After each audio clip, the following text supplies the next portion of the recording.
toutes et à toutes, nouvelle vidéo, on se retrouve pour un moment culture. Ça faisait un moment qu'il n'y en a pas eu.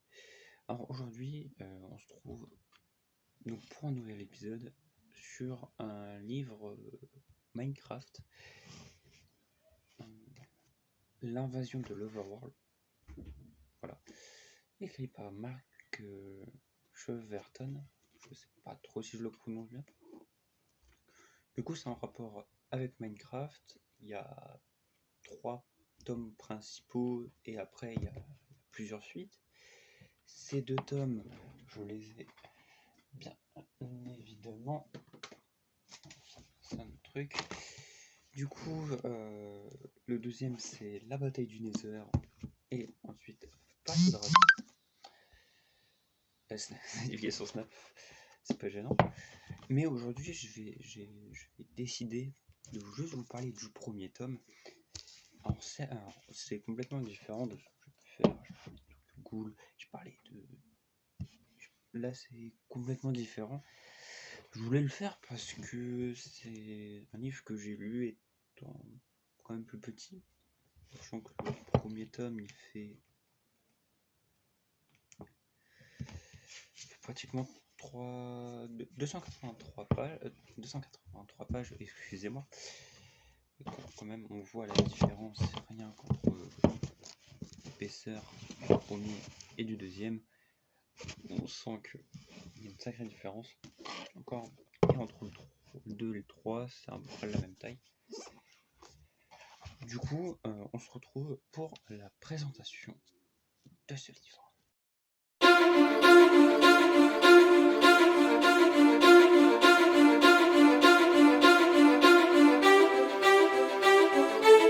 Alors, présentation du livre, c'est un livre Minecraft, du coup écrit par Mark Cheverton, je sais pas trop si je le prononce bien, et édité par Castelmore, vous pouvez le voir ici. Ça parle de Minecraft et plus particulièrement d'un joueur qui s'appelle Game Knight 999. Alors, je le prononcerai pas l'anglais parce que j'ai la flemme, et surtout que je suis pas très bon en anglais. Et du coup, je vais vous lire le résumé derrière. Donc, Game Knight 999 voit son univers basculer un jour où il se trouve téléporté dans un jeu Minecraft, dans le jeu vidéo Minecraft, à cause d'une invention de son père. Je vais y venir après. Il doit alors faire face à un défi incroyable, se battre contre des monstres mortels et surtout survivre comme si c'était sa vraie vie. Car s'il meurt, qui sait, c'est que dans le jeu vidéo ou... désolé. Car s'il meurt, qui sait si ce n'est que dans le jeu vidéo ou IRL aussi. Pour ceux qui savent pas ce que c'est IRL, in real life, donc pour de vrai. Alors, comme dit dans le résumé, ce joueur se retrouve téléporté dans Minecraft grâce à une invention de son père. En gros, je l'ai pas relu en cours, si je me souviens bien, c'est son père est un inventeur et en gros, à un moment, il joue à Minecraft, il jette une canette de soda et il croit que ça arrive dans la poubelle, sauf qu'en fait, ça tombe, enfin ça tape une autre invention de son père, du coup la canette rebondit sur l'invention en question qui va le téléporter dans Minecraft, et du coup, ça scanne la zone, la machine comprend que donc Game Knight est ici, et du coup, vu qu'il jouait sur PC de son père, le programme lancé c'était Minecraft. Du coup, il se retrouve téléporté dans Minecraft. Je sais pas trop si j'ai bien expliqué, sinon je mettrai en description, si je trouve, des articles sur le livre pour comment il est arrivé, tout ça, si je le trouve, c'est pas sûr.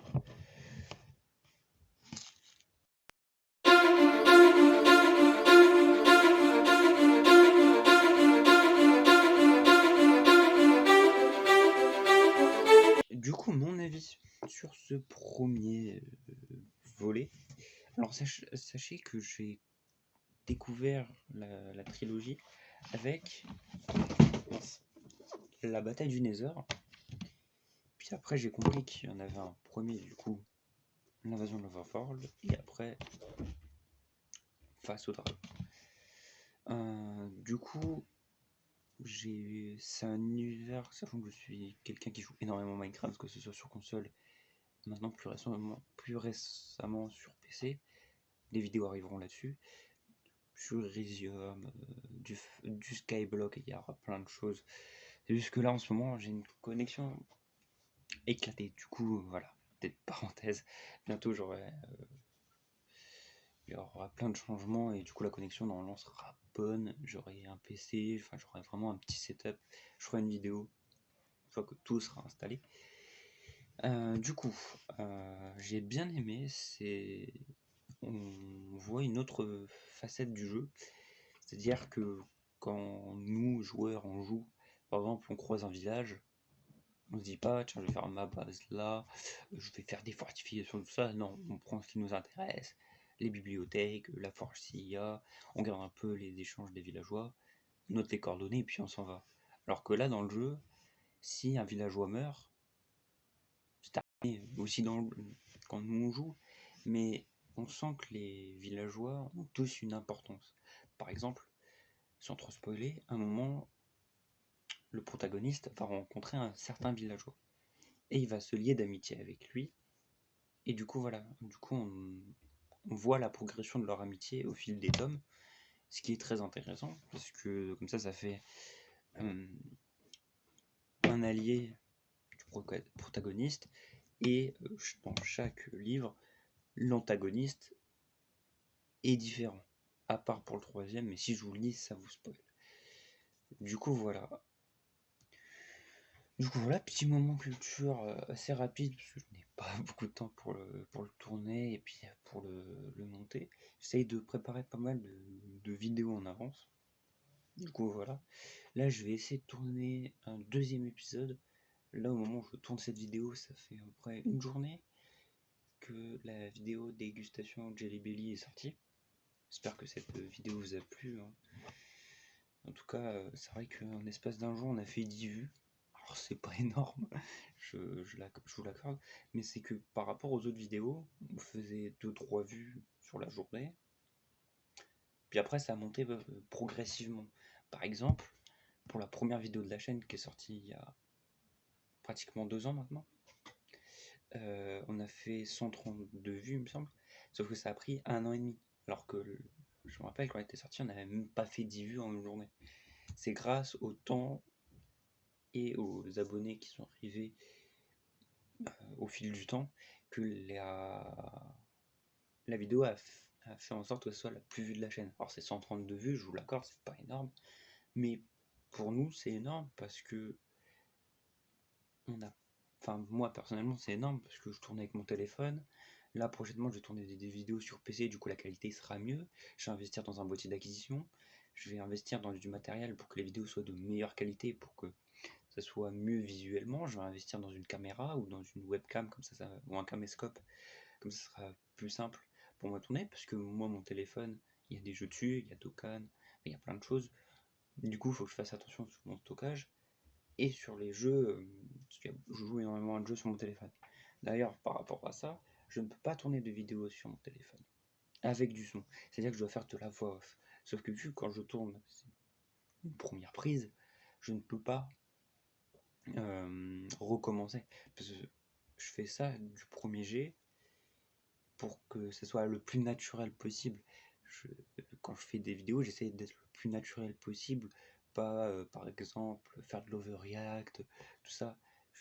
Certes, c'est des vidéos, mais bientôt je vais faire des lives. D'ailleurs, il y a eu un live il y a 1 ou 2 mois à peu près, et vous le voyez, je suis pas à l'aise parce que en tout, elle a fait une vingtaine de vues, il y avait 4-5 personnes sur le live, ce qui est pas énorme, mais c'est déjà beaucoup. Et du coup, euh, faut que je m'habitue, parce que quand je fais une vidéo, par exemple, la dernière vidéo, on voyait que j'étais extrêmement naturel, tout ça, mais parce que c'est une vidéo, je suis habitué. Avant cette chaîne, j'ai eu d'autres chaînes, je vous laisserai chercher. La notification est qui saoule. Désolé, j'ai mis mon doigt devant la caméra, mais bon, bref. Du coup, voilà. Du coup, pour ce point-là, voilà, c'était un but. Du coup, j'espère que la vidéo vous a plu. Plus courte que d'habitude. Je ferai une vidéo un peu spéciale pour dire un peu ce qui va se passer sur la chaîne prochainement. Il y a des trucs que j'ai pas fait durant une ancienne vidéo où je disais ce qui allait se passer, notamment le Let's Play The Last of Us. C'est juste que je veux faire un truc bien et pas faire comme les vidéos où on voit vraiment le décor, tout ça. Je veux vraiment attendre d'avoir mon boîtier d'acquisition. Du coup, ça retarde un peu, mais je pense que je vais acheter le boîtier d'acquisition et le PC, et comme ça, après, je serai tranquille. Du coup, voilà, je sais que je vais tourner plus de vidéos comme ça, en face cam, où je vais faire des moments culture. Je sais parler de plein de choses. Par exemple, là, à ma droite, il y a des figurines Dragon Ball, tout ça, et je compte vous les présenter. Alors, c'est pas énorme, je suis d'accord, mais ça fait une vidéo en plus sur laquelle je vais m'amuser. Par exemple, là, à ma gauche, il y a des cartes Yu-Gi-Oh! Pour ceux qui s'y connaissent, je vais vous les présenter les plus intéressantes. Par rapport à ça, mes vidéos, enfin mes cartes Yu-Gi-Oh! Qui sont à ma gauche, c'est des cartes, c'est les premières générations, quoi. T'as pas les générations suivantes.